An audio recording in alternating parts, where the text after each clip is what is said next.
Gyms are closed, you're stuck at home, possibly surrounded by snacks, you're throwing in the towel. You're like, you know what, there's no way I can lose fat while staying at home and not going to the gym.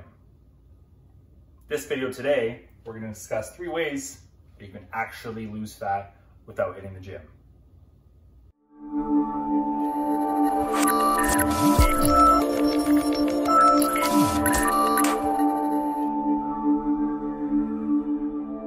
Welcome back to the channel. Thank you for tuning in. I am John from Strong John Fitness. So today we're gonna cover how you can lose fat without even going to the gym, because as I said, with this quarantine, gyms are all closed. So whether you have a home gym at home or not, or you're doing strictly body weight, or you're not doing any resistance training at all, you can still lose body fat with these 3 things. Now, the first one I'm gonna talk about is arguably the most important,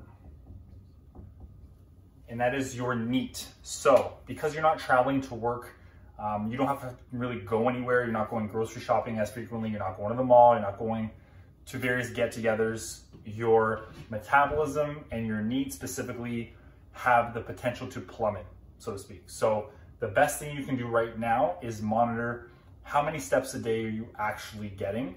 So whether through a Fitbit, whether it's through your phone, there's different ways to track it. Don't worry about the calories burned number, just focus on the steps.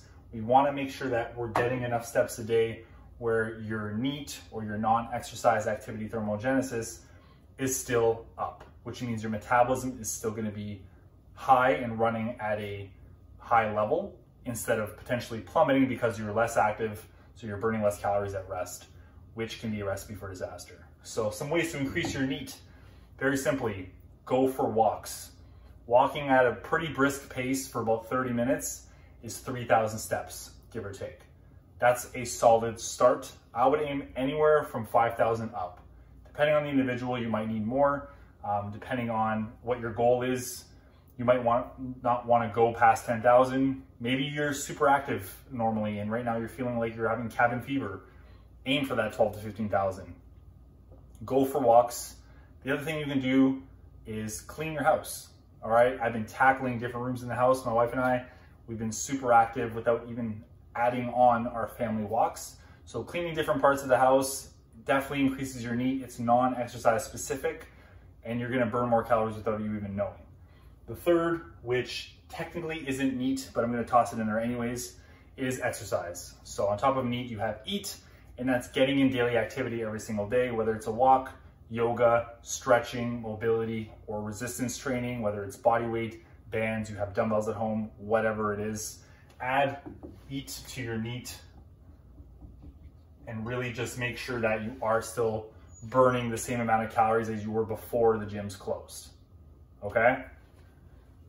Number 2, we're gonna go with tracking your calories and or cooking and eating whole foods. So right now, you're probably stuck at home. Let me just write this down. Eating whole foods. That writing is trash. Right now you're stuck at home and you probably have chips, cookies, and a variety of snacks laying around that are almost like it's staring you in the face, challenging you to just head over there and start munching away. Now, I love snacks. I have snacks here as well, but the one thing I'm doing is monitoring how many snacks I'm having. And the majority of my meals are either batch cooked in advance or I'm cooking some things fresh every single day. Cooking every single day increases the NEAT, and it also makes it easier to eat whole foods daily and track them to make sure I'm still hitting my protein goals and not going crazy over my calories for every single day. At the end of the day, guys, your calories are gonna matter the most in terms of fat loss. The other things that I'm gonna list here are gonna help maintain your deficit, or at least keep you at maintenance and not get into a surplus.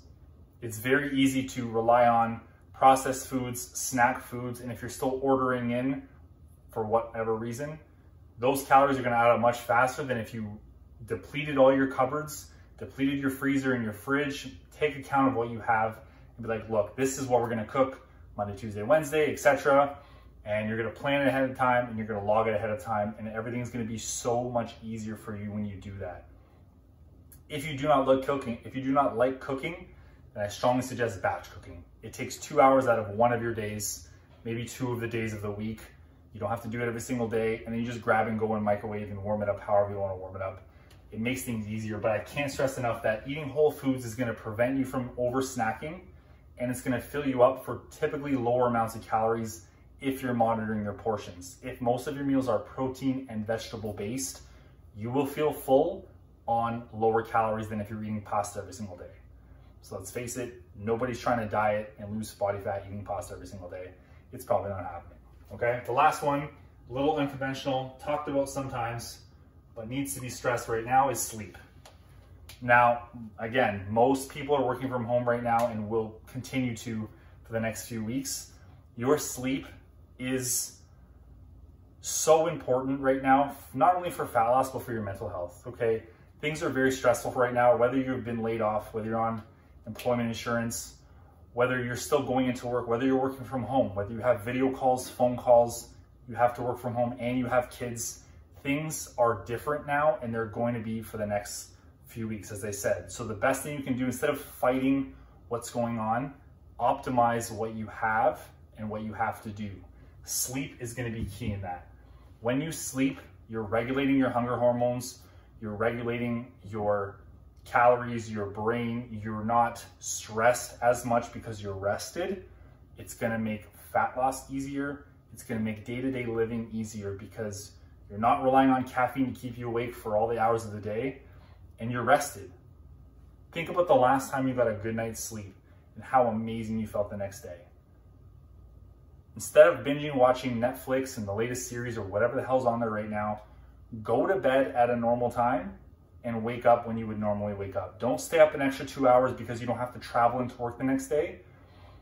Go to bed at a reasonable hour, aim for 7 to 9 hours. You're home now. You don't have to commute. Take advantage of the time you have and use it for sleep, not for TV. I can't stress this enough. The amount of sleep you get added up over time is going to help you so much more from a health perspective than watching the latest Netflix series every single night. Okay, more sleep means better eating habits, means more calories burned typically throughout each day because you're more active, you feel better, so you want to move more. When you're stressed out and lacking sleep, your hunger hormones are elevated, your satiety levels are plummeting, and you don't want to do much because you're stressed. You know, the last thing you're thinking about is doing activities or working out. So definitely take care of your sleep.